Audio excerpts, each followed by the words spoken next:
Assalamualaikum warahmatullahi wabarakatuh.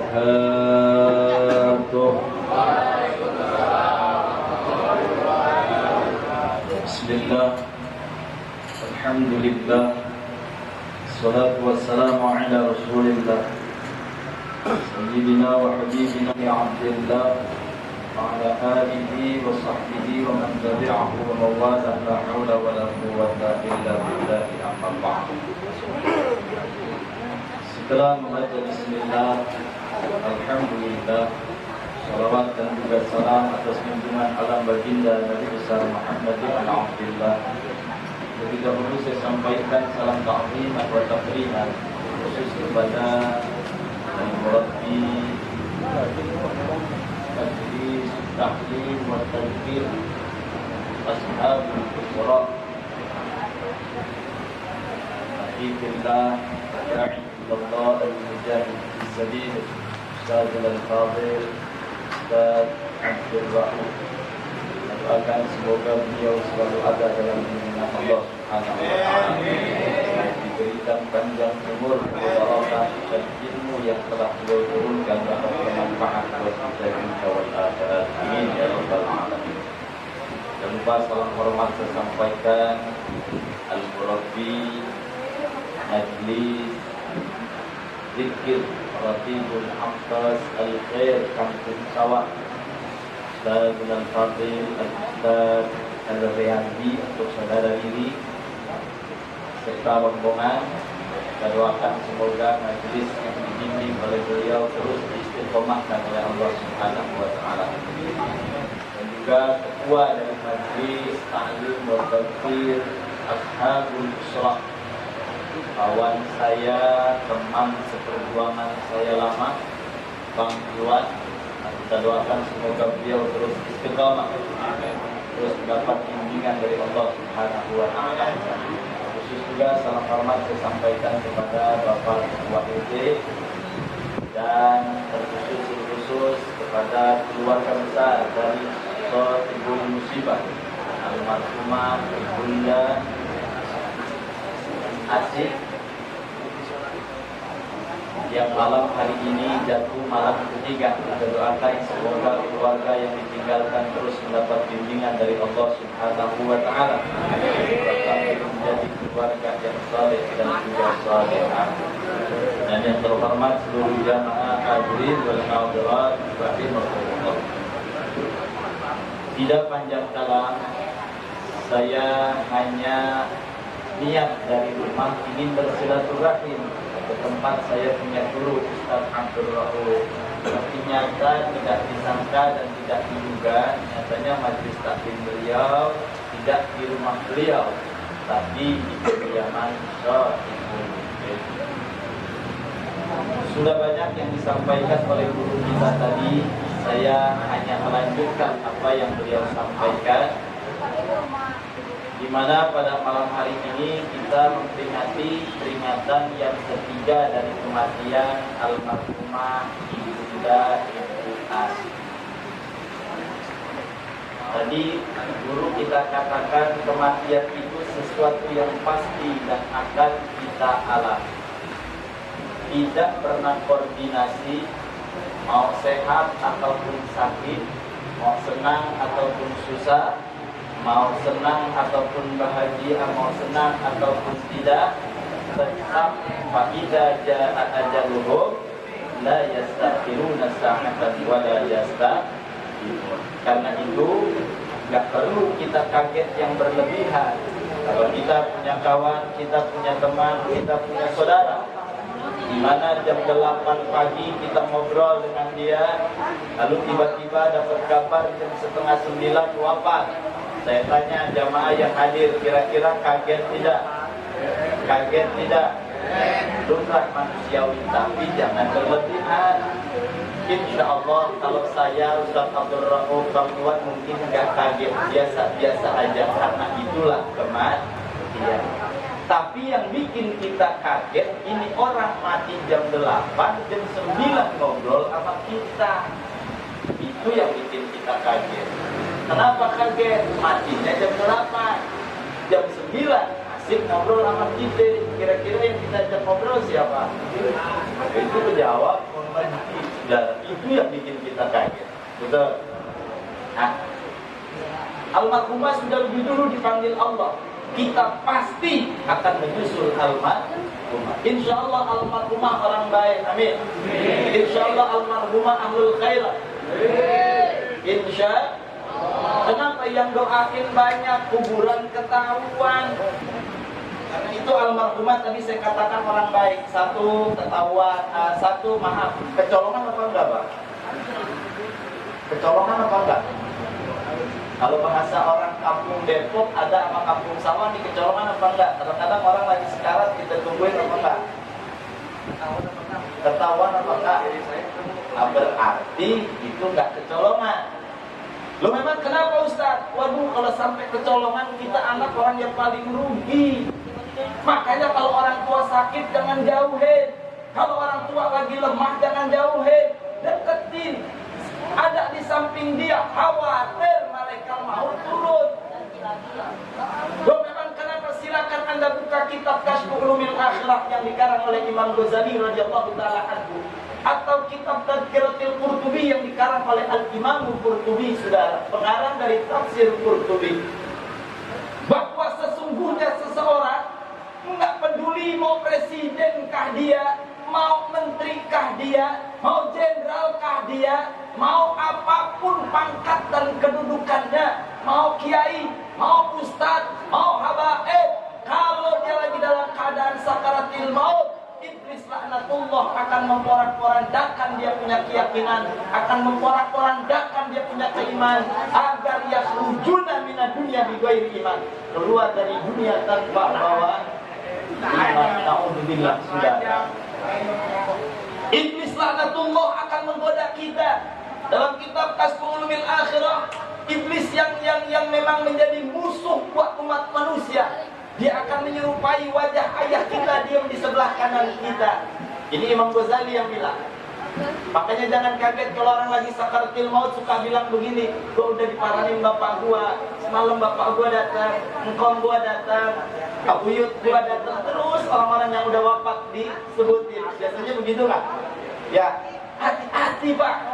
Itu iblis laknatullah. Dia menyerupai wajah bapak kita tercinta. Dia diam di sebelah kanan kita. Dia porak-porandakan keyakinan kita. Makanya wajar kata Nabi, talqinu mautakum biqauli la ilaha illallah. Dalam kitab Fathul Mu'in, dalam kitab Mukhtarul Hadis, hadis ini sahih saudara. Tapi para muhaditsin mengatakan makna talqin, tuntunlah orang yang lagi sakaratil maut atau orang yang sudah wafat. Ada dua pendapat ulama. Satu ulama katakan kalau orang mayit sudah dikubur, silakan Anda tuntun si mayit tersebut, niscaya mayit akan mendengar suara yang hidup. Lalu ulama yang lain mengatakan maksud hadis tersebut tidak lain dan tidak bukan, kalau seseorang dalam keadaan sakaratil maut, tuntun dengan kalimat la ilaha illallah. Pertanyaannya, kenapa kok kalimat la ilaha illallah? Kok Nabi nggak nganjurin kalimat subhanallah? Kok Nabi nggak nganjurin baca sholawat? Kok Nabi nggak nganjurin baca istighfar?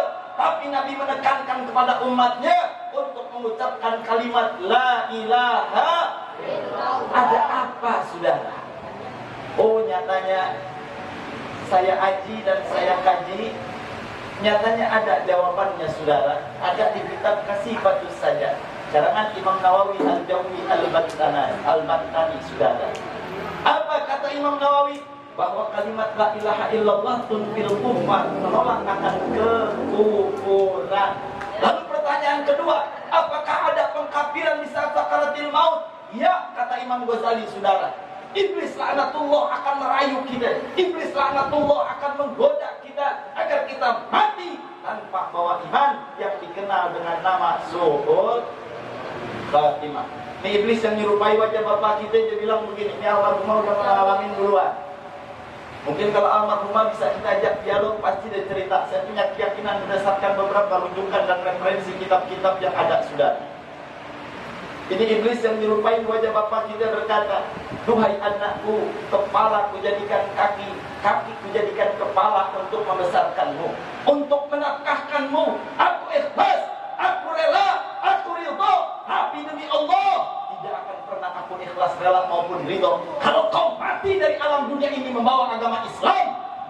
Yahudian, matilah kau dalam keadaan Yahudi, karena agama yang diridhoi oleh Allah adalah agama Yahudi. Makanya kalau lisan kita selalu basah membesarkan asma Allah, sholat tidak pernah kita tinggalkan, niscaya keimanan kita akan terus kekuatan kita untuk mengucapkan kalimat la ilaha illallah. Kalau iman kita kuat, iblis nggak tinggal diam, dia pindah lagi ke sebelah kiri. Dia nyerupai wajah ibu kita, saudara. Apa kata iblis yang menyerupai wajah ibu kita? Duhai anakku, 9 bulan kau kandung, air susuku kau minum, pahaku kau injak, aku ikhlas, aku rela, aku ridho. Tapi demi Allah, aku tidak akan pernah ikhlas, rela maupun ridho kalau kau pergi dari alam dunia ini membawa agama Islam. Mutu Nasranian, matilah kau dalam keadaan Nasrani, karena agama yang diridhoi oleh Allah adalah agama Nasrani. Untuk baru malaikat rahmat akan turun sebelum malaikat maut. Malaikat rahmat dulu itu turun, ngasih kabar gembira. Setelah malaikat rahmat kasih kabar gembira, baru turun malaikat maut. Seraya berkata, ya ayyatuhan nafsul mutmainnah allati kanat fil jasadi thayyib ukhruji hamidatan wabshiri bi rauhin wa raihan. Masya Allah, mudah-mudahan almarhumah demikian. Hei jiwa yang tenang, yang berada di dalam jasad yang baik, yang berada di dalam tubuh yang baik, keluarlah engkau halnya terpuji dan berbahagialah dengan kebahagiaan surgawi. Dicabut rohnya. Dua pendapat ulama di kitab Tafaikul Akbar, bagaikan kita ada sutra, kita lemparin ikunan yang penuh dengan onak dan duri, dan kita tarik sekencang-kencangnya. Itu kalau 10 khatimah. Tapi kalau husnul khatimah, mati dalam keadaan baik akhirnya, bagaikan kita menyambut satu rambut yang ada di dalam adonan roti, saudara.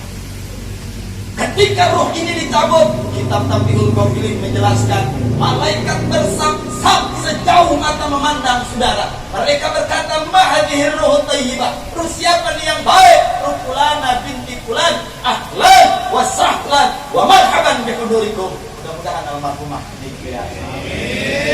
Tapi sebaliknya, kalau sholat kagak pernah, masa hidupnya kurang ajar sama orang tua, masa hidupnya selalu berbuat maksiat kepada Allah, di mana dia mati, turun malaikat maut, seraya berkata, ya ayat Tuhan nafsul khabithah allati kanat fil jasadil khabith ukhruji damimatan wabshiri bihamid. Hai jiwa yang buruk, yang berada di dalam tubuh yang buruk, yang berada di dalam jasad yang buruk, keluarlah engkau halnya tercela dan berbahagialah dengan kebahagiaan siksa neraka, saudara. Bahkan ketika dicabut, bagaikan kita membelah bambu yang sambilnya ada 9, saudara. Kalau orang lenteng bilang apa? Kita belah bambu, suka beler, apa namanya itu? Olan. Kalau mau nyobain gratis. Besok ente beli bambu betul. Ente belah, terus naik dari atas rumah. Ente penuh crossbody ke bawah, begitu rasa sakitnya, saudara. Nyobain gratis, paling enak-enaknya kayaknya itu. Nah, setelah itu baru nih malaikat membawa ruh fulan bin fulan. Jasad kita lagi diurusin sama yang hidup, dikit dan masuk. Jasad lagi diurusin sama yang hidup. Ini jasad udah dimandiin, udah diwuduin. Saya mau tanya tes bikinnya. Akhirnya kan guru saya Ustaz Abdullah, kita berbagi ilmu, berbagi pengalaman. Orang lendek kalau punya istri meninggal, udah diwuduin, terus kita cium terakhir kali, batal nggak hukumnya Maria? Jawab, batal nggak? Widih, batal nggak? Ini ada 2 versi nih. Memang Indonesia udah nggak boleh sedikit, betul ya? Sampai bab mayat masih ada yang bilang batal kagak, batal kagak. Anak muda yang dikubur ikut aja udah, betul? Saya tanya batal apa enggak? Enggak batal, yang batal yang hidup. Yang batal yang hidup, mayit tidak batal wudunya. Kenapa? Imam Nawawi yang jawab dalam kitab Kasifatus saja sudah lepas dari khitab taklif. Apa itu khitab taklif? Segala keparduan yang ditentukan oleh Allah, yang ditentukan dalam syariat Islam kepada manusia, sudah putus semuanya, saudara. Kalau sudah lepas dari khitab taklif. Makanya kalau ada yang bilang batal, kalau begitu biarin si mayit wudu sendiri, mandi sendiri, kuburin sendiri sekalian. Betul. Jadi nggak batal, yang batal ya gitu. Nah, si mayit ini lagi mau ditutup mukanya nih. Ini mau ditutup. Biasanya kemarin Amil pada manggil keluarga kan? Manggil Bu ya? Mana nih suaminya, mana nih anak cucunya, semuanya kumpul. Udah ikhlas ya, ikhlas. Udah rela ya, rela. Udah ridho ya, ridho. Udah kalau itu. Ketika ditutup, Allah nurunin tuh ruh, ditaruh di sela-sela antara jasad dan juga kayak kapan sudah. Ini buat ngasih penjelasan ini nih, ngaji nggak cukup 5 tahun sudah. Saya baru temuin penjelasan ini kurang lebih 17 tahun baru ketemu saya pesantren. Alhamdulillah tahajud ini kurang lebih 19 tahun saya pesantren Tasik dan juga Banten. Baru ketemu itu di Banten sudah. Ditaruh sela-sela antara jasad dan kain kafan. Jika ditaruh, dilipat, ditaruh di atas kurung batang. Mau diangkat. Ketika maju selangkah dari rumah ke arah masjid maupun musola, ini mau dibawa jalan. Ya, kalau orang sini tak dulu saya jelasin itu ntar. Kalau orang sini bawa mayit, pala duluan atau kaki duluan? Jawab, pala duluan, kaki duluan. Ada yang bilang apa? Ustaz, yang benar kaki duluan. Kenapa? Kalau si mayit bangun, jadi sempurna dirinya. Tapi kalau pala duluan, kayaknya pala di bawah kaki di atas. Saya bilang, dulu bikin hiasan bego. Ini saya ngomong bego, kan jadi rame lagi. Di Krisik aja ngomong lonte rame. Betul ya? Ngomong lonte rame, kayaknya kiai kagak boleh ngomong lonte. Saya bilang besok-besok saya ngomong lente, perek sekalian ngomong. Betul? Karena terus getar, saya sudah. Baik, lanjut. Ketika ini jenazah kita bawa, ini kalau orang Banten bawa jenazah masuk keluar rumah, keluar masjid, kaki kanan melangkah, berhenti, baca Fatihah. 2 langkah, baca Fatihah.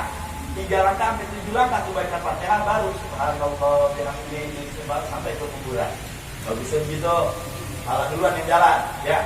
Terus kita jalan. Itu ruh di atas kurung batang teriak. Kalau mau dibawa ke masjid apa teriakannya? Pertimuni, cepetin saya, cepetin. Karena kebahagiaan sedang menanti saya. Mudah-mudahan almarhum. Tapi sebaliknya, kalau ibu pejat bunuh mati dalam keadaan su'ul khatimah, ini ruh kita bakal teriak dalam kubur. Apa dalam kurung batang? Apa teriakannya? Ya wailataha, aina tudhabuna biha. Duh, kecelakaan, mau dibawa kemana saya? Woi, gua mau dibawa kemana ini? Itu ceritanya. Cuman yang gotong budeg. Saya tanya kalau yang gotong denger kira-kira bagaimana? Semoga kita lemparin tuh kurung batang. Betul. Bawa nih, jalan sampai di kuburan. Makanya pesan saya, ini besok kalau orang lenteng ada yang meninggal, Ustaz Abdul Rauf jangan suruh turun di rumah kurung batang. Ya, beliau biar suruh jadi imam di depan. Ngapain? Bimbing jamaah. Sebab kita umat Islam masuk kuburan ada tata krama. Ini buat anak-anak kecil nih. Kalau masuk kuburan tuh ada tata krama. Kita berhenti di tempat pintu kuburan. Assalamualaikum ya darah kami mu'minin wa atakum wa tu'aduna wa ajaluna insyaallah bikum. La ikun antum fi maqamin hadirin wa hadrati habibi rabbil alamin al-fatihah. Baca Fatihah. Beres itu kaki kanan ngelangkah. La ilaha illallah, masuk area kuburan. Wahdahu la syarikalah, lahul mulku wa lahul hamdu yuhyi wa yumiitu wa huwa 'ala kulli syai'in qadir. Dalam tamarrah asyara marrah tertulis dalam kitab Taqiyul Qaul, maka Allah akan menerangkan semua kuburan yang ada di sana, saudara. Jangan ikutin orang tua dulu. Kalau masuk kuburan misi-misi anak anjing mau lewat, kan gitu. Betul ya? Apalagi yang nunjuk kuburan tuh digigit lagi. Saya masih ingat itu dulu nunjuk kuburan ya, digigit lagi loh, apa? Diparangin, kagak ada urusan sekarang mas saudara. Betul.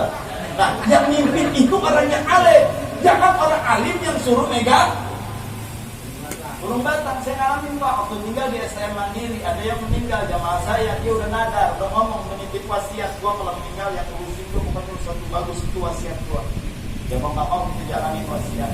Dari mulai kita urusin mandiin, nolatin semuanya, sampai saya ikut gotong kurung batang. Saya posisi di depan, maksud saya pembimbing yang belakang. Dicolek saya pak keluarganya. Saya di belakang aja, dia keluarganya di depan boleh. Saya pikir di depan orang ngerti kali. Saya bawa dengan nyampe pintu kuburan, saya tahan.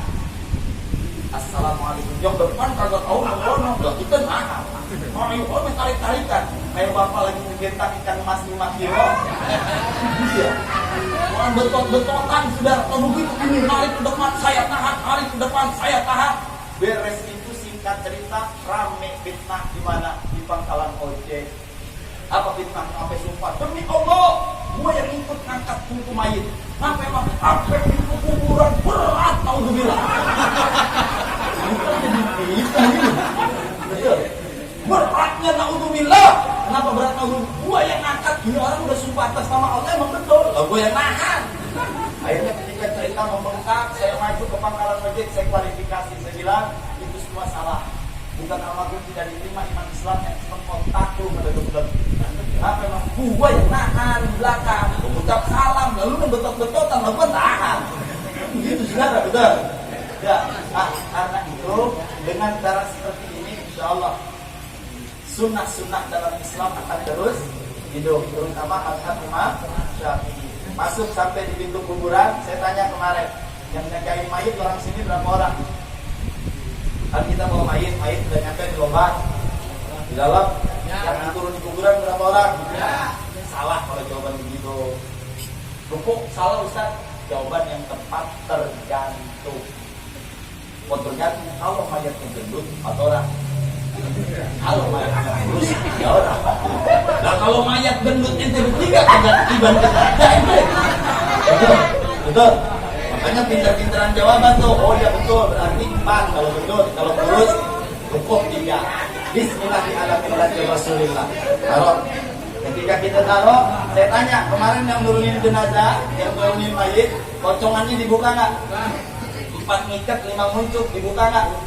Talinya ditaruh di mana? Di belakang atau di kantong? Saya ngeri di kantong buat Jumat mandi. Rata-rata begitu tuh. Ya, jangan. Itu nggak boleh dipakai. Taruh di belakang. Nah, saya tanya lagi, orang sini dibuka nggak kain kafannya? Diciumin tanah apa nyium tanah? Diciumin apa nyiumin? Diciumin apa nyiumin? Sekali lagi tolong jawab. Diciumin apa nyiumin? Anda ahlu sunnah wal jamaah apa ahlu sunnah wal kadzabah? Jawab. Saya tantang saudara, saya mau ceramah di mana juga saya rawat. Mau ada kiai kayak mana kitabnya bawa kemari kalau diciumin. Si mayit dianjurkan untuk mencium tanah, bukan tanah yang bulat-bulat dimus-musin. Tanah dibuat dimus-musin tutup lagi. Lu ngaji di mana dipundringin sih lu? Ngaku ahlussunnah wal jamaah, prakteknya ahlussunnah wal jamaah. Itu dibuka pipinya si mayit, sentuhkan pipinya ke tanah, hidungnya sentuhkan ke tanah. Wajib si mayit untuk menghadap ke kiblat. Diazanin enggak? Dipomatinkan. Ada yang teriak bid'ah. Apa yang pakai diazani? Azan itu panggilan sholat. Saya lagi ceramah di Cikumpa, itu Ustaz menggildar pertama kali di atas Cikumpa. Saya bilang, cakep juga kiai drama. Saya bagian kedua, itu yang azan di kuburan bid'ah. Nabi tidak menganjurkan karena azan itu panggilan sholat, sedangkan mayit tidak wajib sholat. Apa kiai? Kalau saya turun, kita ngobrol, saya bilang ahsan kalau Masya Allah, itu gantian kiai, antum dengerin dan ceramah. Aneh, dengerin. Itu ngobrol-ngobrol, itu kiai. Saya bilang, siapapun lu balik, mau kiai kah dia, mau ustaz kah dia katakan kalau azan hanya untuk panggilan sholat dan mayat tidak boleh diazankan. Berarti itu mau balik, tuh kiai waktu baru lahir dari rahim ibunya, sudah diazanin sama bapaknya, saudara. Memang apa? Lah kan bayi belum wajib sholat. Apa yang pakai diazanin? Betul. Makanya Imam Nawawi yang bilang sunnah ketika lahir ke alam dunia diazanin, pergi ninggalin dunia di janin. Allahu Akbar, Allahu Akbar, Allahu Akbar, Allahu Akbar. Terus dari situ tutup pakai dinding hari urung. Siramin kembangkan, ada lagi yang lawan, ikuti orang muda, itu sudah ada lagi buat Islam. Saya udah bilang, itu kan nggak bisa pada ngeluarin dalil deh, capek. Kenapa Ustaz? Ini nih, kalau nyiramin kembang ente latar, ente buka kitab Fathul ini. Nabi lagi jalan sama sahabat, tiba-tiba Nabi berhenti. Sahabat bertanya, ya Rasulullah, kenapa kau berhenti? ibunya ada di depan dua kuburan yang dua-duanya sedang dianggap oleh Allah. Yang kanan nggak bisa jaga lisan, yang kiri nggak bersih dalam bersuci. Tapi di saat itu luar biasa, Nabi nggak langsung angkat tangan baca doa. Kalau Nabi ngangkat tangan baca doa, minta diangkat adab kubur, pasti Allah akan angkat, saudara. Tapi Nabi nggak lakukan itu, saudara. Apa yang Nabi lakukan? Nabi ambil pedangnya, Nabi tebas kelopak korma, Nabi letakkan di atas kuburannya, saudara. Sahabat bertanya, apa yang kau lakukan wahai utusan Allah? Lalu Nabi menjawab, selagi kubur ini masih basah, dia dan ibunya mohon pengampunan buat ahli kubur. Itu dalilnya. Lu kan gak nyambung sama kembang, makanya dikias. Siapa yang mengkias? Imam Romli dan Ibnu Hajar Asqalani. Imam Romli katakan haram hukumnya ambil kembang yang masih basah di atas kuburan. Tapi ditolak oleh Ibnu Hajar Asqalani dalam kitab Fathul Mu'in, hanya sekedar makruh. Makanya jangan kaget waktu Butin meninggal, Butin Soeharto meninggal, itu kembang melati sampai 1 ton. Coba tanya, buat apa? Biar almarhumah diampuni dosanya. Makanya besok tiap Jumat tuh bawa, apalagi tadi saya terlihat kembang dengan benda. Dibaca maulid malam ketiga banyakin kembang. Besok hari ketiga bawa kuburan, siramin kuburan ini pakai kembang. Gak apa-apa, ada dalilnya kok. Cuman jangan dalil kembang doang, itu doa kagak, sama juga bohong. Lu nyiramin kembang aja, terus bejat aja lagi. Ntar dia kembang yang minta ampunan buat bapak gua, betul. Ya, ibarat 80 panjang-panjang kan. Ini sampai pengat sama Silaturahim. Saya sangat luar biasa, kagum sekali dengan berdoa. Allah beliau juga kenal beliau beberapa waktu yang lalu, luar biasa. Terus saya sangat senang, apalagi majelis ini yang paling banyak mayoritas anak-anak muda. Teruskan, karena kekuatan Islam ada di tempat-tempat seperti ini, sudah. Selagi majelis-majelis tali seperti ini ada di satu daerah satu wilayah, di saya Allah akan jauh, murka Allah akan jauh, maka akan turun rahmat Allah. Dan orang kafir pun sungkan untuk menghantam wilayah tersebut dengan cara apapun, karena di wilayah tersebut masih banyak pemuda-pemudinya yang ingin mengenal Islam. Amin ya Rabbal Alamin. Ini saja dari saya, kurang lebih saya mohon maaf. Bila kita berhidayah. Wassalamualaikum warahmatullahi